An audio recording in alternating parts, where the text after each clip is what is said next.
Good morning, ladies and gentlemen, one and all, everyone, people, viewers, watchers, loading screen enjoyers, purveyors of guild. There we go. Hello everyone and welcome to another episode. We are back here on Chaos here. No mean comments about the name. Thank you very much for that. That's just my guild there. Sending me an invite. Thank you first of all to everyone who came to the meetup we did yesterday. That was pretty cool. I was actually glad. It's kind of weird because an awful lot of people did follow me on Twitter ages ago when I originally said, oh hey, we'll do the meetups. But I was kind of concerned actually that pretty much everyone was like got bored of it or wouldn't really be interested. But a fair few people did turn up and that was awesome. So thanks very much to you guys for that.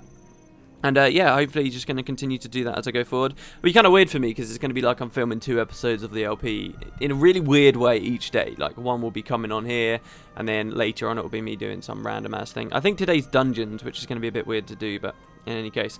So today we're going to continue on with the personal story. That does mean since we just finished a tutorial instance that we have to do a heart first, as you can see here. This always looks so weird to me seeing it. Oh, hold on. Oh, it doesn't actually say. I went on the human stuff. When you look here, it's got as one of your... Oh, it's because we haven't spoken to the scout. That's why. Okay, well, never mind. I can defend this place anyway. So, we got an event here to defend this armory place, which we'll have a quick look at. Yeah, let's do it now. This is getting a bit messy, but we'll do it now. It's under attack by the Flame Legion, okay? Who we'll talk about later. But basically, it's being attacked, and this will be a good chance for me to actually finish this heart. We can go speak to the heart NPC, who's actually not in the armory at all, as it turns out, is over here, just to get a general idea. And we're going to have to complete a heart to continue on the personal story, as you remember, just like we did from before. So this person here is Crucibus Forgeweld, which is a pretty cool name. See that armory? That's where they produce most of our weapons. It's armor, blight axes, pride, and joy. I found that a bit difficult to swallow. That's where most of the Charr weapons come from. I guess he just means around here, or at least I'd like to think he means around here, because if we press M, I think this is probably a good way to demonstrate certain things. This is Ascalon, right? It's bloody huge. So this is where we were before. This was Divinity's Reach. This is where you start as a human. Way over here, across this huge mountain range called the Shiver Peaks, you come to Ascalon. It's like kind of like sealed in here because there's another mountain range here which isn't snow-capped, but it's a mountain range nonetheless called the Blaze Ridge. So it's like this huge plain here that's totally secluded from everything else, but it's massive. Like the Ascalon even stretches all the way up here. It's bloody huge, and you can see this kind of red tint here. That's something else reasonably interesting, which we'll get to all in due course. Further north, by the way, we're Blood Legion, if you remember. This is the Blood Legion homelands. This you actually got to go to in Guild Wars 1, and there wasn't anything that really said, oh, this is definitely Blood Legion homelands back then, but it is definitely Blood Legion homelands, as you can see now for Guild Wars 2. So that's pretty interesting, and hopefully with an expansion we'll be able to go there. But as I say, we're in Ascalon are the Iron Legion homelands. You could rename Ascalon, I suppose, to Iron Legion homelands. That's interesting, actually, where Ascalon gets its name from, whether it was named by humans or by Charr, because both have lived here for a long time, and it's unclear which came first. But in any case, nearly all the Flame Legion have been defeated, and I didn't fight him. That kind of sucks. But he says, see the armory, blah, blah, blah. It looks a little in need of upkeep. Our troops are stretched thin with so many fronts, and upkeep isn't exactly a big priority. You could help pitching in and cleaning up the tools you see and picking up the mortar shell duds, sure. Okay, so we'll do that in a second. You'll find that a lot with the heart, guys. It's one of the reasons why I've not been doing too much of a focus on the hearts at the moment, just because they nearly always say the same stuff. It's always just a description on what generic items you need to pick up in the area. Anyway, so over here, what I was supposed to do is actually speak to this person about the personal story to continue it. You! Bring your weapons! We've got intruders threatening the armory! Yes, okay, so that's fine. That's something you don't see too much in later areas. Who was that? Oh, okay, that was you. Yes, I'm coming to speak to you now. You don't see that too much in later areas, events happening and people specifically running over like that. Or when you do, it seems like somehow broken. But in any case, Smokestead lies outside the Black Citadel on land we took back from the humans. It's our base of operations for further expansion into this region. We're pressing east and north, facing resistance from the Flame Legion and an infestation of Ascalonian ghosts. The legions need every soldier to do his or her part. As you travel, you'll encounter magical Asuran waypoints that you can use, for a small fee, to rapidly travel around the world. Finally, I'm confident you'll find many challenges that will test your mettle and improve your skill. So this is what they call the scout system. I don't know if I ever really explained. There's lots of hearts on the map, and scouts guide you to hearts, and hearts themselves kind of guide you to areas where lots of events occur. So it kind of feeds into itself, and the original scout that you can speak to in all these instances, A, is required by the personal story, and B, will actually tell you more information about various things, so it will teach you about waypoints and stuff. Apparently this event seems bugged out. It's on 7 out of 8 ways defeated, but it's not... I can't actually see any Flame Legion killed. Well, there's a Flame Legion guy here. So the Flame Legion are the 4th group that I was talking about last episode. Now, a lot of our story is going to go into it, so I'm not just going to go like balls to the wall and explain everything straight away. But suffice to say, we don't like these guys, and we didn't like them in Guild Wars 1 either. So just remember that. As I said, there's so much to go on about them. I'd rather really just talk about, I guess, the history of Ascalon, or very briefly. This is where you started the game in the first one, right? So in Guild Wars 1, this is where you started. In fact, you started just kind of over here, actually. Many years ago. Not 250 years ago, but like... Actually, I don't know how exactly it matches up. Is the 250 years from the end of the Guild Wars 1 expansions or the start of Guild Wars 1? It was at least like 252 years ago, though, because in Guild Wars 1, you actually start 2 years like earlier on in the past. Are they going to attack? I don't think they are. We'll just have to do other stuff in the event. So for this heart, sorry, where you can replace these mist tools, put them on the tool rack here, as you can see, place them on the rack. Yeah, your contributions haven't gone unnoticed. There are metal bars around which you can put in these as well. But it's mostly misplaced tools. And then there's this big armory here too, which I believe you put, or the forge. Hold on, we can't examine it with this in our hand. Let's grab that. Place tools on the rack, sure. We got this big forge. Why can't I interact with this? I'm sure this has dialogue for you. Okay, that's interesting. But you see a few of these. They're kind of cool, actually. That symbol, that skull there, used to appear, and it might still, actually, when you completed personal story quests. Like, that was the icon that appeared. It's really weird that you see it reused on that. But, yeah. At least during the early footage it was, because I remember someone had noticed, and they made like this thread about it, and it was just this weird thing. There also used to be unique icons for all of the different cities in the game. Like, and they would represent each of the races in a really cool way. They're still out there, those icons online. You can still go and look at them, but they're not used in game anymore. And that's a shame too. I used to love that on the old map. The old map was crap though compared to the new one. They used to have like a different art style for it, and it didn't look too good. There's been at least like 3 or 4 different versions of the Guild Wars 2 map, and if you include the Guild Wars 1 map, there's been loads of different ones. So there's mortar shells here too. You get credit for picking them up, and you can throw them at enemies if you wish to. But to tell you the truth, it's not really worth it. See, 41 damage, you may as well just go. If you want to fight someone, actually just kill them. I find that kind of extends for a lot of the items that you can pick up in this game as well. They're always just a bit meh. Except the ones that give you boons and stuff, they're pretty cool. But yeah, so a crash course on Ascalon. Guild Wars 1, you started here as a humans. The humans lived here, and they were loving it. Basically, a long time ago, the Charr were here. The Charr were here first, right? This was Ascalon was their lands. Many years ago, before the humans were even on the planet, the Charr kind of dominated everything. I need more items to pick up. The Charr kind of dominated everything, and they were rulers of the lands. It's a bit like there's another race in this game called the Jotun, who were also in a very similar situation.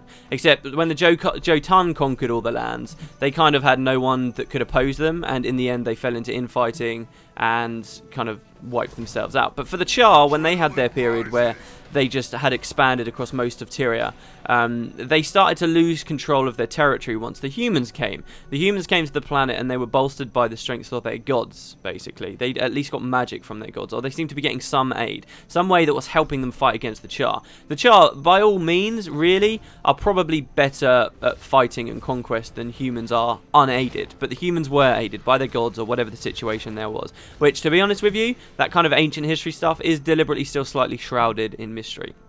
So the humans came along and actually managed to take Ascalon off of the Charr. The main reason why they managed to do this was because the Charr had kind of named themselves one supreme leader for themselves, something called the Charr I, right? This was like the great guy that united all legions, so there was still a legion structure back then, and he was called the Charr I. Now the Charr I was killed, okay? And there are disputes as to whether it was killed because of human activity, like humans assassinated it somehow, which the Charr would never admit themselves to have ever having happened, or because one of the Charr of one of the legions assassinated the Charr I and kind of threw everything into turbulence. So the legions then started to say, right, well, who comes in control now? And the Charr fell into infighting. And for that moment of infighting, whether it was brought about by the humans or not, the humans pressed the advantage and they managed to take Ascalon from the Charr. And then there was like hundreds and hundreds of years long war where the Charr wanted their lands back. Now, there's nothing that says how long the Charr had been living there, and there is stuff that says that the Charr had been pushing out into different territories anyway. So it could be that the Charr had moved into Ascalon, lived there for 50 years, like fought the Grawl, for example, and the Ogres, which we do know were living in Ascalon and also native to Ascalon, could have pushed them out of their lands that were rightfully, I guess, the Grawl's lands, and then the humans took the Charr out, but now the Charr have this claim we were here first, so they can use that as an excuse to fight back, right? And to reclaim their homelands or whatever. And never forget, I just showed you that there are many different legions for the Charr, and Ascalon is just one of their lands. They have the Blood Legion homelands, and also just off the map here too, remember the other legion, Ash Legion? They're off on the right past the Bladridge Mountain. So Ascalon isn't by any stretch of the imagination the only place that the Charr had. But in any case, the humans took it from them, and it sparked a very long war that bred plenty of racism and hatred between the two races, as the humans struggled to defend against the Charr. Now the humans were actually pretty successful in it. I don't know why I've just come in here, because hold on, I'll be right back. I was out there for a reason while I was doing this story, and I've just ran away from it. Give me 1 second. This will do here. So we're just through the portal there. So the reason why the humans were able to continue defending against the Charr, one of the main reasons, was because over the hundreds of years that the war continued to wage, they built themselves a wall. And that's what you're seeing the remains of here. This is the Great Northern Wall. And the Charr were to the north of it. They were striking down from the Blood Legion homelands. And the humans built the wall to defend themselves. You can see it here on the map. A huge, huge thing. And it was an incredible sight in Guild Wars 1 as well. This massive structure. And it defended them and it protected them for a very, very long time. And that's what essentially kept the Charr out. Now, as time went by, the Charr attacks actually became fewer and further between. There were less and less Charr attacks on the humans. And slowly the humans began to think, right, okay, we're safe. We've kind of won this. Now, the Charr never left. They never stopped fighting. There was never peace between these two races, but they did slowly become more distant and put up less of a fight. Now, the humans may not have necessarily ever known why that was, but the result was the humans got a bit cocky, or they became a bit lax, I suppose, in their efforts. And what the wall was originally intended to do, to keep the Charr out, wasn't necessarily helping anymore, because the Charr weren't always attacking it, and the humans actually found strength to move past the wall, and they began to build cities north of the wall, and they even named the capital city north of the wall, a place called Breaksteel, right, way north, out, way into Charr territory.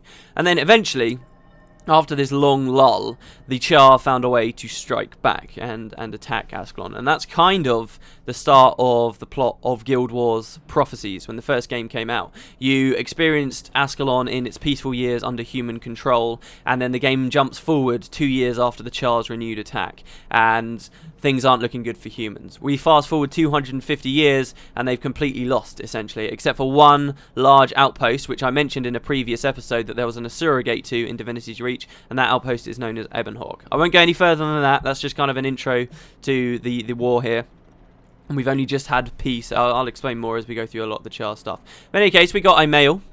So this says, hey, thanks. Actually, well, we've got two. The first says, oh no, okay, well, this is from the Renowned Heart. Let's read this. Because of your recent help in getting the armory at Gunbreach Hills back into shape, we'll soon be ready to fire the old place up. If it hadn't been for your assistance in taking care of all the mortar shells, tools, and those pesky Flame Legion rogues, it may have been forever before we were back in the arms business there.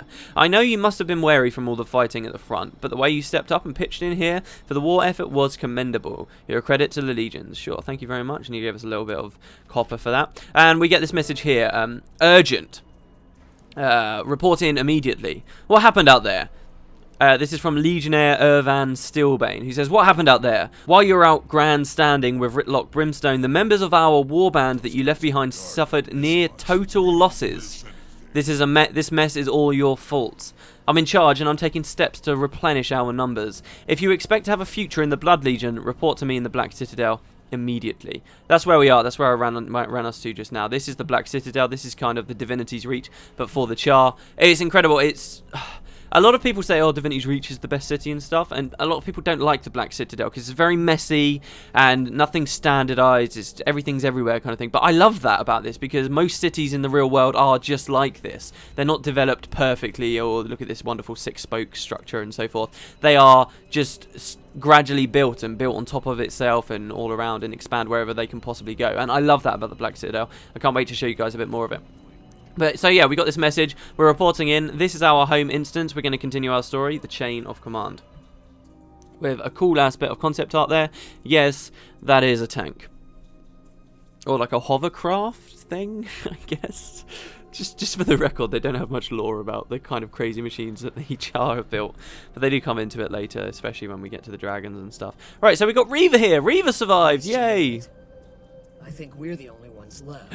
We're the only ones left. That's what that decision is for in your biography. You pick who dies and who survives, or rather, who survives out of everyone in your warband. So this is supposed to be, I think, a bit more impactful than it actually is. That was our family. That's pretty much our family. People we live, our family and our friends all rolled in together that we trust each other's lives with, and they're all dead now, except Reaver here. Who says, you're here, you're alright, I was so scared, now that you're back I feel like I can almost go on. But what do we do without the others? Dinky, Urael, Clawspur and Maverick, what happened to us out there? Steelbane gave us orders that sent us everywhere, which is true. I mean, remember how spread out everyone was? He was trying to do too much, we couldn't handle it all. The others, when we saw what was happening, Urael told me to run. The last thing I saw was the ghost cutting her down. Jesus. What's Steelbane's problem? What's he on about me? He's always been a stick in the tail, but now he's a terror. He got blamed for the mess out there and for the deaths, and I think that broke him. Okay, as long as we get to rebuild our warband, he can blame whoever he wants. So we're a bit ruthless, really. We don't care. We just want to rebuild the warband. What about Howl? He was our warband's lieutenant. Did he die too? Oh, poor Howl. What happened to him was the worst of all. After you defeated the big ghost, the whole crypt collapsed with Howl inside. I tried to dig for him, but it was no use. He was buried by the rubble. There's no chance he got out like I did. I wish, but no. The collapse was too bad. I kept hoping that silly good luck charm he had would save him, but in the end, I guess it really was nothing more than a shiny piece of glass. Okay, stop, right? This is incredible. I love this. By the way, Charr personal story so far is my favourite personal story as terms of races go. What we just heard about this guy, okay? Remember everything I just said about Howl, or what she just said about Howl. Our warband's lieutenant, he got buried in the rubble and he had some kind of lucky charm. This story, the other stories in this game kind of, as you go through each chapter, it just disregards everything that happened previously. But this sets threads through that carry through and will come back and be important and relevant later on. It's fantastic. It's so good. So remember that. We had this lieutenant that it was buried alive. Basically, we were where we were, which is kind of sad, and that's where we were too. Any case, we do this by the book. If Steelbane steps full out of line, then we act not before. Good. If we just follow the rules, then we can't be the bad guys. That means something, right? Sure. Well, we've kind of failed our warband here, so I guess we're on the chopping block. Let's see what happens. Well, look who finally came back. When Steelbane gets done with you, you'll wish you died with the rest of your warband. As if I cared what you think. Who are you? And why are you breathing at Oh, me? we are badass. Sarosi Breaksteel. Steelbane recruited me, along with the others, to rebuild the warband. Wait, what? He's recruiting without asking us? Yeah, because you're dead, remember? And probably better off that way. Report to Steelbane in the barracks, quick, or you'll be in for a beating. She's a bitch. She can join the big pile of bitches in Guild Wars 2. That sounds so bad. She's going to go off that way then, I suppose. I do want to kind of talk to you. I'm not going... Oh, the barracks are over there. Okay, so one thing. This is the Ash checkpoint, as playing as an Ash Legion Charr. This is where I spent a fair bit of time, I suppose, in my personal story. So it's interesting now that because we're Blood Legion, of course we're not going to be in the Ash Legion tent. Neither are we going to be in the Iron Legion tent, which would be this one here. Or so I'd assume. We don't have a point of... Oh, no, it's still Ash. It's still Ash stuff. I eat my words. I guess the Iron is maybe on the left then somewhere. There'll be an Iron Legion section somewhere around here. It could even be further out in the back. Or it could be over there. Is this Iron? I'm just... Yeah, there you go. So here's lots of Iron Legion people here. We can actually speak to a few of these. I don't know whether they've got full dialogue to put up, but... Iron Legion. No, apparently not. So, anyway, that's the Iron Legion stuff. If we'd chosen to join the Iron Legion, that's where we'd be hanging out. But we're Blood Legion, so we're going to hang out near these massive tanks, which I guess wait, did I just call us Iron Legion? The Iron Legion should be hanging around the tanks, not Blood, but okay, so we're at Blood. We get this cool porcupine armor. I do like hedgehog armor, so I might end up getting it for the LP. I'll just say that straight away. I know a lot of people don't like it. But we've got Steelbane warband members and so forth. And here's the guy himself. The guy. Legionnaire! Looks like some